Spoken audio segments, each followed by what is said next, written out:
enamorarnos de Cristo. Ok. Esos serían los términos cursi, pero son bíblicos. Solamente que la Biblia lo explica o lo dice en los términos que leímos recién. Si permanecéis en mí y mis palabras permanecen en vosotros. Yo bastante tiempo luché con el entender qué significaba permanecer en Él. Después me di cuenta que es lo que significa es algo muy sencillo, no tiene muchas vueltas. ¿Sí? Permanecer en Él es lo mismo que nosotros hacemos con el celular. Permanecemos en Él. ¿Sí? Entonces, estás empapado de algo. Sabes todo de eso. Bueno, lo mismo tiene que ser de la persona de Cristo. Tenemos que aprender que Cristo es un personaje histórico, como San Martín, como Napoleón. Pero Cristo también es una persona viva, que no está acá en carne, pero sí está. El Espíritu de Cristo está en el cielo, sentado a la diestra de Dios, a diferencia de Napoleón o de San Martín. Cristo es un personaje histórico de la misma manera que Napoleón, San Martín o mi abuela Ruth. Entonces yo puedo estudiar a Cristo como personaje histórico, sus pasos, sus dichos. Pero a diferencia de mi abuela Ruth, Cristo está vivo y tiene comunión conmigo en este momento. Y Él quiere que yo hable con Él. ¿Vieron que está? Y Él, y esto lo voy a decir entre comillas, quiere hablar conmigo, en el sentido de que a través de su Espíritu Santo quiere revelarme el significado de su palabra para mí. Y hago esta aclaración porque no vaya a ser que en algún momento alguien esté viendo el video y piense que hay nuevas revelaciones que Cristo nos quiere dar. Él ya dio todas las revelaciones en la Biblia, pero Él quiere iluminar por medio del Consolador, que es lo que nosotros tenemos ahora, esa palabra de Dios para nosotros. Entonces Cristo es un personaje histórico, pero también es un personaje vivo. Y los que son vivos se dieron cuenta que ahí tiré la oración que tenés que anotar. Entonces, si vos estás presente en este estudio o estás mirando el video y estás tomando nota, lo primero que tenés que anotar es que Cristo es un personaje histórico al cual puedo estudiar, pero también Cristo es un personaje vivo, es una persona viva con la que puedo tener comunión, con la que puedo y debo tener comunión. ¿Saben por qué? Porque está vivo. Yo con mi abuelita Ruth, que la quiero mucho, no puedo tener comunión. Es un personaje histórico, pero no es un personaje vivo. Pero Cristo sí. Si quieren anotar en esa frase, en esa oración que han anotado, un versículo que le dé apoyo, que le dé sustento a eso que han anotado y que yo he dicho, deberían anotar, por ejemplo, entre otros, en el Evangelio de Juan, Juan es JN, Juan, capítulo 15, versículos 1 al 8. Si quieren pongan 1 al 17. Muy bien. Entonces, necesitamos, esto también hay que anotarlo como otro punto, porque es un mandato bíblico. Quizá el punto que escribieron recién está dentro de este punto, que yo lo había dicho primero cuando dije necesitamos enamorarnos de Cristo. Entonces, ese como que sería el punto 1. Necesitamos permanecer en Cristo. Entonces, después dije, Cristo es un personaje histórico. ¿Cómo permanezco en Cristo? Lo estudio como un personaje histórico, pero también tengo comunión con Él como un personaje vivo. Cuando digo lo estudio, estoy hablando, obviamente, de la palabra de Dios. Por supuesto que también puedo ver la película y mirar la serie, pero desde el punto divino, desde el punto de vista divino, lo que Dios nos ha provisto para poder conocer a Cristo no es la serie Chosen ni la película Hijo de Dios. Es la palabra de Dios, la Biblia. Entonces, como para permanecer en Cristo, lo estudio a Cristo, lo examino, lo conozco a través de la palabra de Dios. Pero para tener comunión con Cristo como personaje vivo, además de la palabra de Dios, tengo la oración. Cosa que nosotros necesitamos en creces. mucho. Digamos, hablar con Cristo. Ay, papi, pero estoy hablando solo como un loco. Ahí está la fe. Es una fe basada en la palabra de Dios. La palabra de Dios dice que Cristo recibe nuestras oraciones.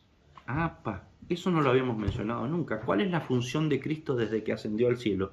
Porque Él mandó al Espíritu Santo para que siga el trabajo aquí en la tierra. Y mientras tanto en el cielo, ¿Cristo qué hace? ¿Está mirando una revista? ¿Está esperando? ¿Está charlando con los ángeles? ¿Se fue a jugar el golf con Gabriel? En serio pregunto, ¿cuál es la función de Cristo? Porque cuando Él se fue, envió al Consolador acá en la tierra. Y el trabajo en la tierra lo sigue haciendo el Espíritu Santo. Cristo no está haciendo el trabajo en la tierra. Lo está haciendo por medio del Espíritu Santo. Cristo no está en la tierra. Está en el cielo. El que está en la tierra es el Espíritu Santo. Por supuesto que Dios está en todos lados, sí, pero estoy hablando desde el punto de vista de dónde está cumpliendo cada una de las personas de la Trinidad su función, según lo que dice la Biblia, en este momento de la historia humana. Y en este momento de la historia humana, según lo que dice la Biblia, el que está cumpliendo una función activa terrenalmente hablando es el Espíritu Santo. Y también la Biblia dice claramente que Cristo, una vez que ascendió a los cielos, se sentó a la diestra de Dios. ¿Qué está haciendo hasta ahora? Y no me salgan con el tema de que Dios no está en el tiempo, porque sí, obviamente, que no es que Cristo está aburrido porque hace 2000 años que ascendió y dice, bueno, a ver, Espíritu Santo, ponete las pilas porque ya no sé qué hacer acá en el cielo, me aburro. Cristo no es samba, no se aburre. Iba a decir eso. ¿Sí? No se aburre porque tiene muchas cosas que hacer. La Biblia dice lo que Cristo fue a hacer. Él lo dijo. Él dijo, me voy a preparar lugar para vosotros. O sea, obviamente que ese versículo es muy difícil de entender, porque uno se imaginaría, ¿qué está haciendo Cristo? Está construyendo las paredes de las habitaciones celestiales, poniendo los cerámicos. Está haciendo la cama. Está haciendo la cama, está barriendo. Bueno, obviamente que no podemos pensar, no podemos simplificar ese pasaje a eso. Pero también la Biblia dice que Cristo, en Romanos dice, que Cristo está intercediendo por nosotros. Cristo está gestionando nuestras oraciones. ¿Vieron la película que vimos anoche de que el muchacho escuchaba en su cabeza todas las oraciones? Todas las oraciones de los hijos de Dios llegan a Cristo en el cielo y Él las escucha. Papi, ¿cómo sabes? ¿Por qué lo dice la Biblia? Dios prometió, Cristo prometió que Él iba... O sea, ¿qué versículo leímos recién? Si permanecéis en mí y mis palabras permanecen en vosotros, pedid todo lo que queréis y os será hecho. Si todo lo que pedimos será hecho, es porque obviamente primero fue escuchado. Dios no va a hacer algo que no escuchó. Yo pido, Dios escucha, Dios lo hace. Digamos la secuencia completa del versículo. Yo permanezco en Cristo, sus palabras permanecen en mí. Entonces yo pido, Él escucha y Él lo hace. Eso es fe. Y eso es una promesa que está en la Biblia. Papi, ¿por qué nos estás enseñando todo esto? Porque les estoy enseñando a orar. Les estoy enseñando a orar. A orar en base a lo que la Biblia enseña. La Biblia habla muchísimo de oración. Oración es el segundo medio de gracia. Los medios de gracia son los medios para tener comunión con Dios, permanecer en Él y vencer el pecado, vivir en victoria, obtener la llenura del Espíritu Santo. La llenura del Espíritu Santo no es otra cosa que vivir en obediencia a Cristo. ¿Cómo vivo en obediencia a Cristo? ¿Cómo vivo una vida realmente cristiana? Una vida llena del Espíritu Santo, sometido a Dios, no bajo mi propio señorío, sino bajo el señorío de Cristo. Hago uso de los medios de gracia. Número 1, la palabra de Dios. Estudio a Cristo como personaje histórico. Porque en la palabra de Dios, cuando yo estudio, sea el pasaje que sea de la palabra de Dios, aunque parezca un pasaje distante que no tiene nada que ver con la persona de Cristo, toda la palabra de Dios, desde Génesis hasta Apocalipsis, apunta a Cristo. Y yo tengo que tener la capacidad de encontrar en cada pasaje de la Biblia, ¿a quién? A Cristo. A Cristo. Entonces, estudio a Cristo como personaje histórico en la palabra de Dios. Lleno mi cabeza de Cristo. Permanezco en Cristo y y sus palabras permanecen en mí. Pero también oro a Cristo. Hablo con Cristo sobre la base de que Él me dice, si permanecéis en mí y mis palabras permanecen en vosotros, pídanme, porque yo lo estoy escuchando. Yo intercedo por ustedes. en el cielo yo recibo las oraciones de ustedes y las gestiono para qué lugar tienen que ir y cómo deben ser contestadas o no. Pero yo ya les doy un adelanto que la contestación de sus oraciones va a ser un sí, porque como ustedes permanecen en mí y mis palabras permanecen en vosotros, lo que ustedes van a orar va a ser en base a que están llenos de mí. Entonces siempre van a orar lo que yo quiero. Me van a pedir que mi reino sea, que venga a la vida de las personas elegidas, y yo quiero eso, si ese es un plan mío. Entonces les voy a responder que sí, nos estamos perdiendo un montón de bendiciones de Dios porque no pedimos, porque son bendiciones que Él ya nos las concedió, pero nosotros tenemos que pedirlas, tenemos que tomarlas. Y como no somos personas de fe, porque no estamos empapados en su palabra y en el conocimiento de Cristo, entonces no las pedimos. Pero si esas son bendiciones que ya están concedidas. A ver, el reino de Dios, en la medición del tiempo humano, el reino de Dios tiene que seguir llegando a la vida de más personas, ¿no es cierto? Pero desde el punto de vista del tiempo de Dios, el reino de Dios ya llegó a todo lo que tenía que llegar. Ya está el nombre de todos los elegidos, ya están escritos en el libro de la vida, un libro que se escribió antes de la creación del mundo. Entonces, si nosotros lo vemos desde el punto de vista del tiempo, para nosotros que estamos encerrados en el espacio-tiempo creado por Dios, falta un tiempo para que el reino de Dios llegue a personas elegidas que van a ser nuestros compañeros. Pero si lo vemos desde el tiempo de Dios, que Él no está encerrado en el espacio-tiempo, esas bendiciones de esas personas que van a ser absorbidas por el reino de Dios, ya están disponibles. Entonces les va a parecer muy pentecostal lo que les voy a decir, pero tenemos que ir y arrebatarlas, para usar palabras de los pentecostales. O sea, tenemos que orar por esas personas, como yo oré hace un ratito, que son bendiciones que Dios ya las hizo. Eso es lo que nos da la fe. Es una fe, pero no es una fe tonta, es una fe basada en la palabra de Dios. Ahora, fin de la enseñanza. Resumen, tenemos que orar. ¿Cuáles son entonces, y quiero que los anoten, los 3 medios de gracia a través de los cuales nosotros permanecemos en Cristo? El estudio de su palabra, la oración y la vida en comunión, la vida en comunidad cristiana. Dentro de la vida en comunidad cristiana se llevan a cabo 2 sacramentos que son el bautismo y la cena del Señor. Esos son medios de gracia que están dentro de la vida en comunión, dentro de lo que es la iglesia. Esos 2 son los únicos sacramentos bíblicos. ¿Qué? No me acuerdo. Lo que estuve tratando de explicar en esta primera parte es que necesitamos estar llenos de Cristo, estar enamorados de Cristo, permanecer en Cristo, saber de Cristo, estudiar a Cristo, llenarnos de Cristo. Todo lo que nosotros queramos hacer en nuestra vida, si no lo hacemos estando llenos de Cristo, tenemos serios riesgos y amplias probabilidades de errar en el blanco, de perder el tiempo, de elegir estudiar la carrera equivocada, de elegir la persona equivocada para que sea nuestro compañero, el trabajo equivocado, gestionar el tiempo de manera equivocada, elegir nuestras prioridades de manera equivocada. Todo lo que nosotros hagamos, si no estamos llenos de Cristo, empapados de Cristo, en la esfera de Cristo, que no haya queja después. Vamos a desperdiciar nuestra vida, nuestro esfuerzo, nuestras energías, nuestras capacidades, nuestro tiempo. Todo esto que estoy diciendo es un poco el argumento, la base de por qué vamos a empezar a estudiar Mateo. Un evangelio. Los evangelios son por excelencia los libros de la Biblia que hablan específicamente de lo que hizo y dijo Cristo. ¿Se entiende?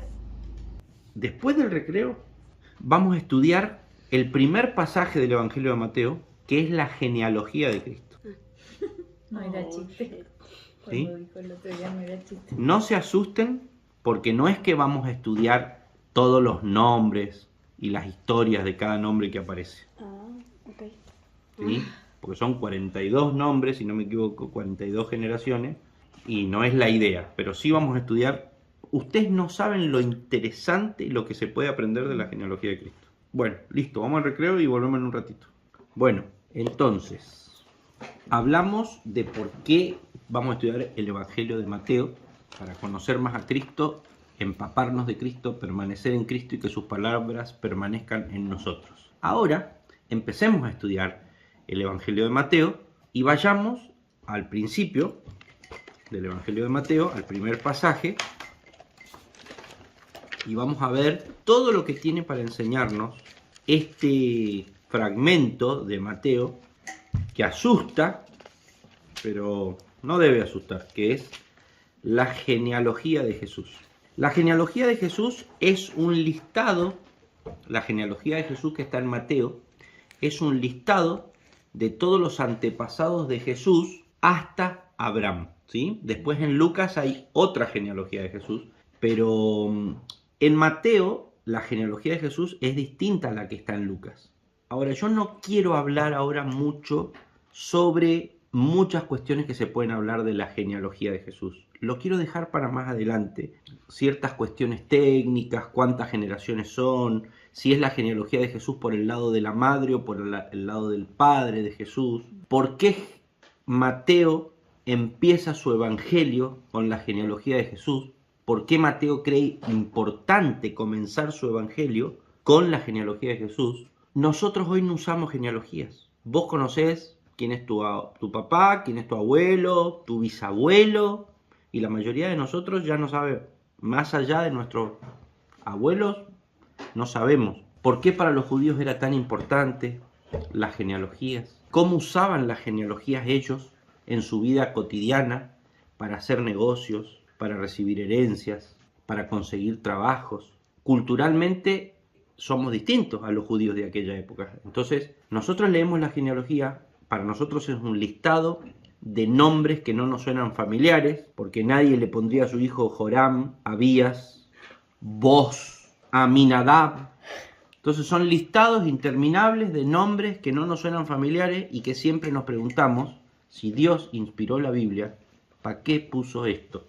¿En qué le puede servir a alguien esto? Y algunos muy bien pensados que están a favor de la Biblia dicen, bueno, porque Dios puso la genealogía, ignorantes, ¿no? Dicen, Dios puso la genealogía porque también nos quiere dar una ayuda en elegir nombres para nuestros hijos.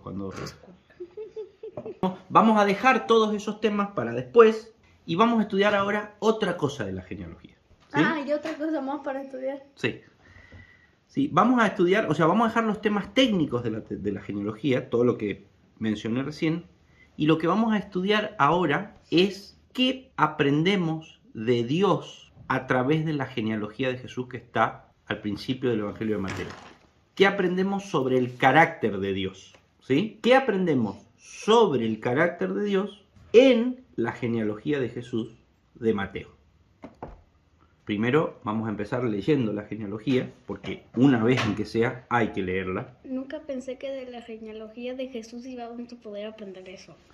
Vos no sabés todo lo que se puede aprender del carácter de Dios a través de la genealogía de Jesús. Te digo que yo tampoco pensé, pero después, cuando la estudié, descubrí. Y les quiero decir, entre paréntesis, que para hacer este estudio bíblico, bueno, me olvidé el papelito, lo tengo allá, un papelito donde yo anoté todos los libros que voy a utilizar para extraer aprendizaje, contenido, para dar los estudios bíblicos. Y estoy utilizando, bueno, las Biblias de estudio, 4 Biblias de estudio y 4 comentarios bíblicos. Libro de la genealogía de Jesucristo, hijo de David, hijo de Abraham. Abraham engendró a Isaac, Isaac a Jacob, y Jacob a Judá y a sus hermanos.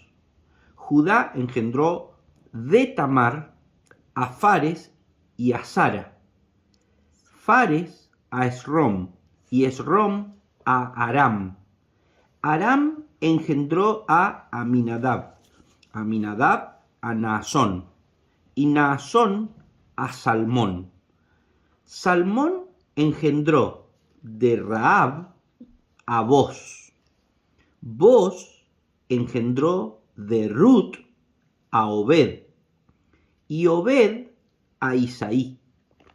Isaí engendró al rey David y el rey David engendró a Salomón, de la que fue mujer de Urías.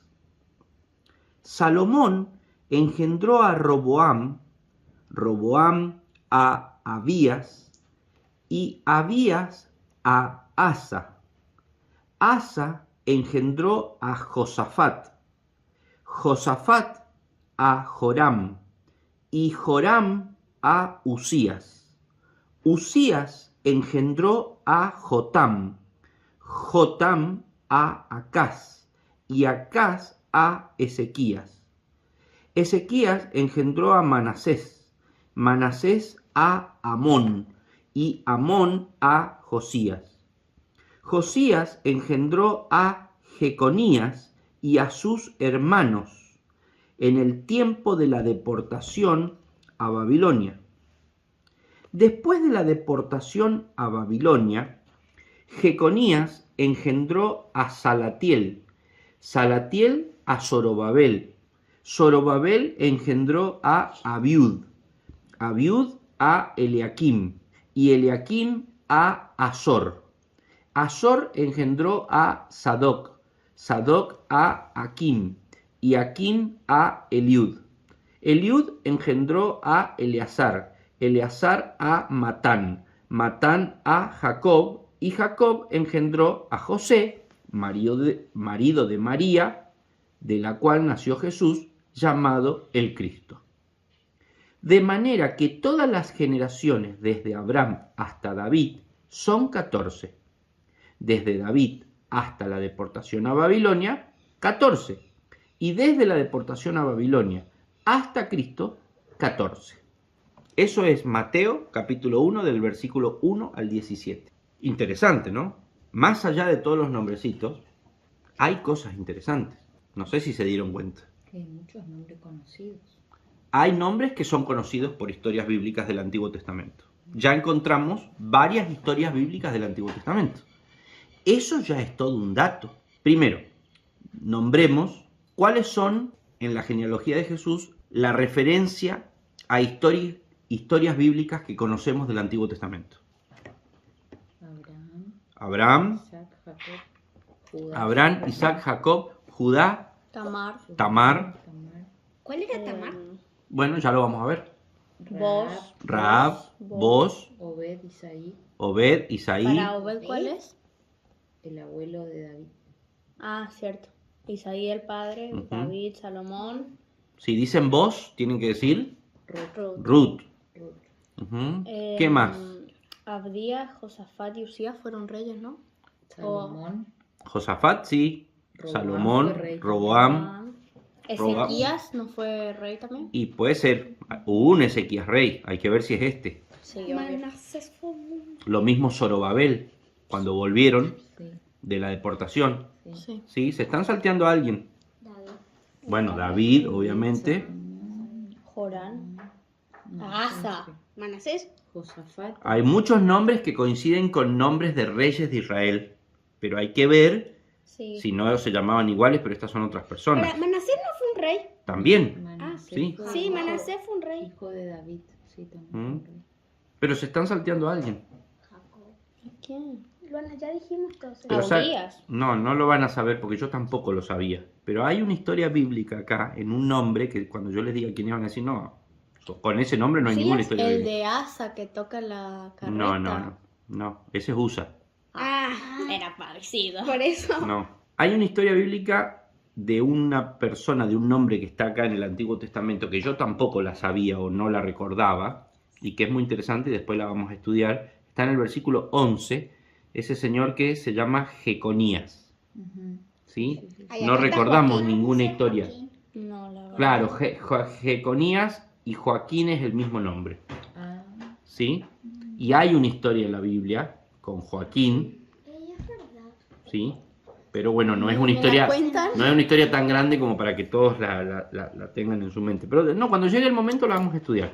Pero Ahora, ¿Cuál era? Más o menos, así me lo acuerdo. ahora, el hecho de que nosotros encontremos en la genealogía de Jesús tantas historias bíblicas del Antiguo Testamento, ¿qué nos dice? Nos dice que Jesús llegó a este mundo de una secuencia de personas, o sea, de una genealogía en la que Dios estuvo presente. Porque si muchos de los ascendientes, o sea, de las generaciones que están detrás de Jesús, tienen historias que están en la Biblia, entonces porque Dios está presente en esas historias. ¿O alguien duda que Dios está presente en la historia del rey David de Abraham, de Isaac, de Jacob, de Judá, de Ruth, de Boz. Entonces tenemos, en las generaciones de Jesús, tenemos un rey como David, como Salomón, como Roboam, es el que dividió el reino, entre el reino del norte y el reino del sur, o el que tuvo que ver con eso. También tenemos a un pagano en la genealogía de Jesús. Tenemos al padre de la fe y al padre del pueblo escogido de Dios, que es un pagano llamado Abraham. Pero en la genealogía de Jesús también tenemos a una señora que para comer lo que hacía era acostarse con distintos hombres todas las noches para que le pagaran. Esa está en la genealogía de Jesús también. Rahab, la que vivía en el muro en la ciudad de Jericó. Y tiró la soga soga roja o lienzo rojo para... Los de los espías. Ujú. ¿En serio ¿Quién te hacía dijo que eso? era rojo, mami? Yo nunca lo supe. Y claro, porque la Biblia dice que era una prostituta. Bueno, una prostituta es eso, Luana. Me engañó el cine. ¿Sí? Y así podría seguir porque hay muchas historias más. Hay muchas historias más. Por ejemplo, en la genealogía de Jesús hay una persona que tiene que ver con una historia de dos hijas que quedaron viviendo en un pueblo donde no hubo más hombres. Entonces estas hijas dijeron, ya somos grandes, queremos tener hijos y no hay más hombres. La única manera de tener un hombre que nos dé hijos es nuestro padre. Entonces, como eso es un pecado que se llama incesto, entonces ¿qué hicieron? Lo emborracharon al padre, porque el padre no iba a querer. Entonces lo emborracharon, una noche, la otra noche. Y estando borracho el padre, se acostaron con el padre. Bueno, de esa historia surge una persona, porque las hijas quedaron embarazadas, surge una persona que está en la genealogía de Jesús. Para, ya me voy a acordar, el otro día leí esa historia.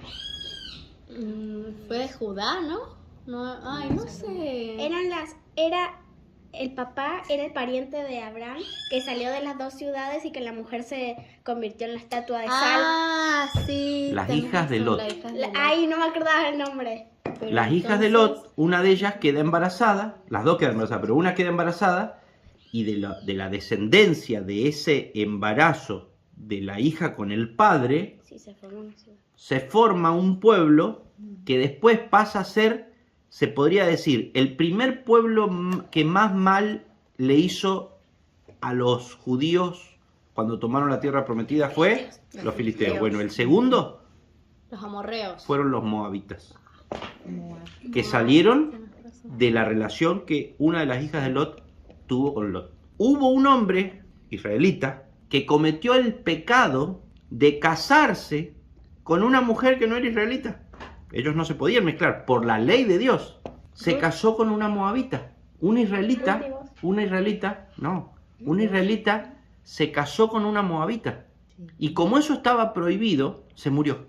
Este hombre se casó, siendo israelita, se casó con una moabita, lo cual estaba prohibido. Entonces se murió, quizá por haber desobedecido. Pero como era costumbre en ese tiempo, cuando una mujer quedaba viuda, el hermano del marido tenía que rescatar a esa mujer. Entonces el hermano de este hombre israelita se casó con la viuda de su hermano, que era moabita. Se murió también. Entonces la viuda esta quedó desprotegida, porque no había más hermanos ni no tenía hijos. Y una mujer en esa época, viuda, sin hombre, no podía otra cosa que o se prostituía o se moría de hambre. Dependían sí o sí de un hombre para sobrevivir las mujeres. Esta mujer no sabía qué hacer. Entonces dijo, lo único que puedo hacer para no morirme de hambre es pedirle ayuda a mi suegra. Y se fue a vivir con la suegra, la madre de los dos hombres que habían sido su marido, que era Noemí. Y ahí, juntando espiguitas, conoció a Boz. Esa moabita, descendiente de la relación incestuosa entre una de las hijas de Lot y Lot, es la abuela del rey David. A ver, para, se me perdió la cosa. Mira, en el versículo 5 dice, Salmón engendró de Rahab a Boz. Boz engendró a Ruth. Ruth a Obed. Obed a Isaí. Isaí al rey David. O sea que una prostituta como Rahab fue la madre de Boz. Boz se casó con Ruth, o sea, Boz el hijo de una prostituta, se casó con Ruth, que era una moabita, y Ruth y Boz tuvieron como hijo Obed. Obed lo tuvo al papá de David. O sea, Ruth era la bisabuela del rey David. Sí, lo hizo en esos libros. Pero que a la misma vez, Ruth, moabita, o sea, pagana, no era israelita, no era descendiente de Abraham, pero estaba casada con Boz, que sí era israelita. En la genealogía de Jesús nosotros tenemos todos fariseos, todos israelitas que se lavaban la mano 12 veces al día. Sí. La genealogía de Jesús está llena de gente de la peor calaña. Decí que de vez en cuando tenés luceros como David, que solamente mandan a matar al marido de una mujer que les gusta para quedarse con ella. Después viene Natán, creo que fue, y le dice, si vos tenés de ovejas. Un hombre tenía muchas ovejas, pero un día vino y otro tenía una, y un día vino a visitarlo un hombre con muchas ovejas y mató la oveja del otro. ¿Mm? Te quedaste con la ovejita del que tenía una sola oveja. Ese es el lucero israelita que hay en la genealogía de Jesús, David. Además, el que no crió bien los hijos y tuvo un hijo violador, el otro que quiso matar a su propio padre para quedarse con el reino. ¿Se acuerdan cuando estudiamos los 4 hijos de David? Sí. Tuvo hijos muertos. Por ejemplo, el primer hijo que David tuvo con Betsabé se murió. Y el segundo fue Salomón, que tenía 700 mujeres nomás. Y 800 concubinas. Y fue ¿cómo se dice? Un fracaso como rey. Porque si bien llegó a engrandecer mucho el reino de Israel, pero terminó mal. Y por culpa de todo lo mal que hizo él, el reino se terminó dividiendo. Y entró en una etapa, el reino de decadencia y de fracaso. O sea que la genealogía de Jesús está llena de gente. De gente, ¿saben cómo? Como nosotros. ¿Viste cuánto hay para aprender la genealogía de Jesús? O sea, Jesús viene de personas como nosotros. Ahora, Jeconías, Joaquín, esa historia tenemos que leerla. ¿Quién es el que le arrancaron los ojos? Y capaz que sí. Mataron a los 2 hijos. El último rey que El hubo último rey antes de la deportación. Sí. Sí, nosotros vimos un Chosen o algo así, no era un Chosen, era uno sí, ya de me humo. acordé. Que le Chicas, sacaron el año a pasado los hice hijos tremendo estudio de eso. y la Ahora, decí que todo empieza bien con Abraham, un pagano que 2 veces vende a la mujer como si fuera la hermana a un faraón egipcio. ¿No era una vez? No, 2 veces. Mintió acerca de la mujer de él, diciendo que era la hermana, en 2 ocasiones distintas. Pero yo leí el otro día también, porque me puse a leer, que él después dijo que en serio era su hermana, pero que era su como hermanastra, que se había casado con ella. No me acuerdo cómo era. En realidad era media hermana. Era media hermana de Abraham, Sara.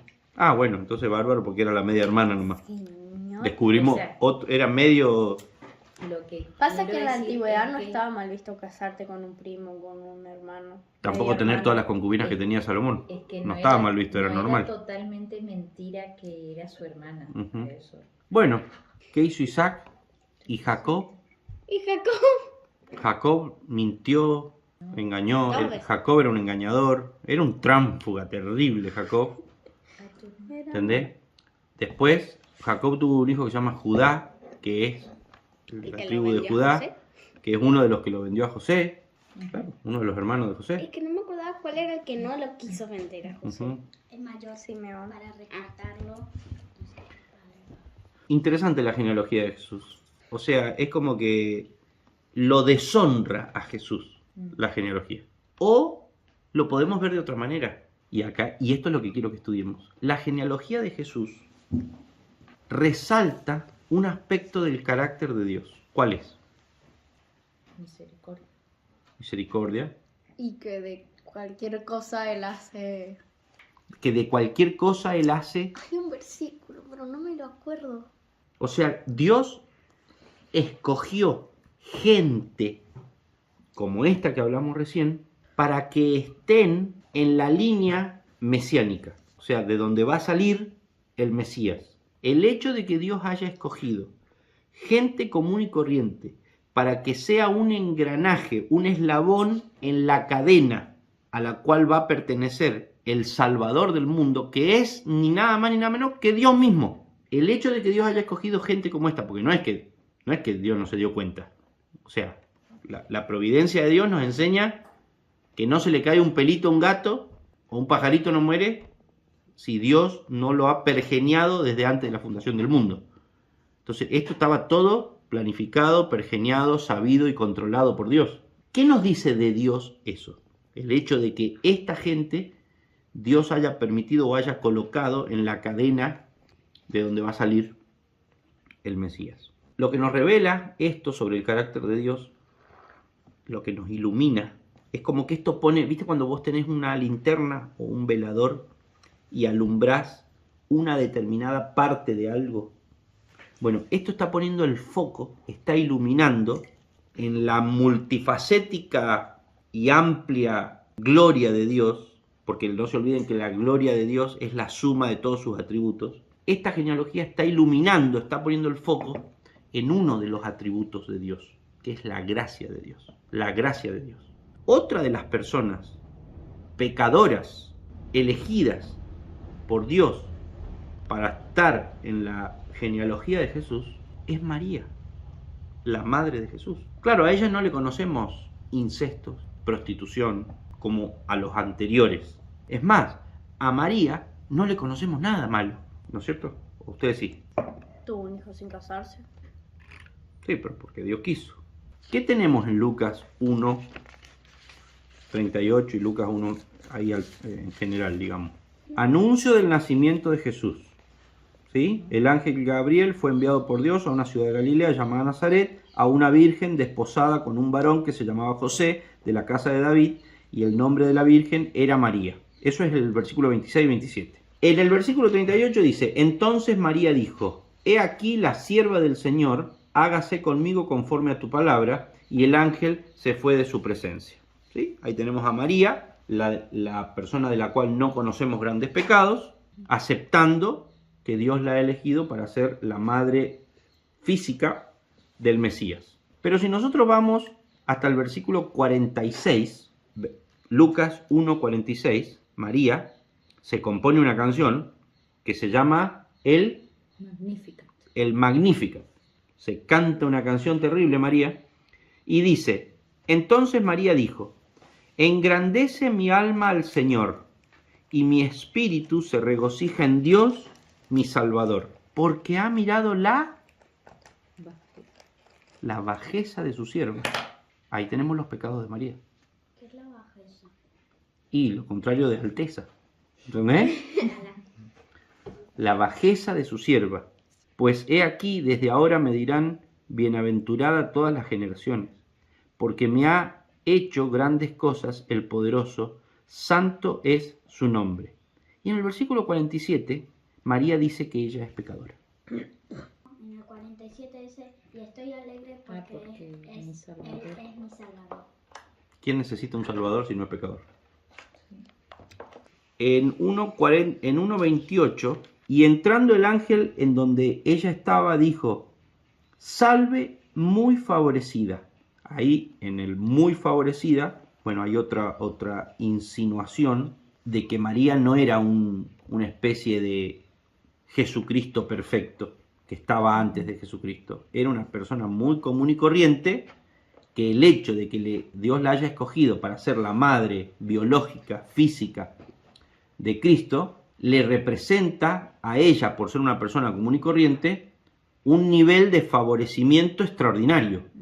¿Sí? Porque es como que si ella hubiera sido una persona con cierto grado de divinidad o de perfección, entonces no era tan favorecida al ser la madre de Cristo, porque ya ella era muy favorecida antes de ser la madre de Cristo, por ser perfecta, sin pecado, como dice la Iglesia Católica. Cuando el ángel le dice salve muy favorecida, lo que está diciendo es: siendo que sos una persona común y corriente, vas a ser la madre de Cristo. Señor, el Señor es contigo, bendita tú entre todas las mujeres. ¿A dónde está María? Entre todas las mujeres. No está por encima de las mujeres. Cuando dice el Señor está contigo, bendita tú entre todas las mujeres, significa que vos sos una más del montón.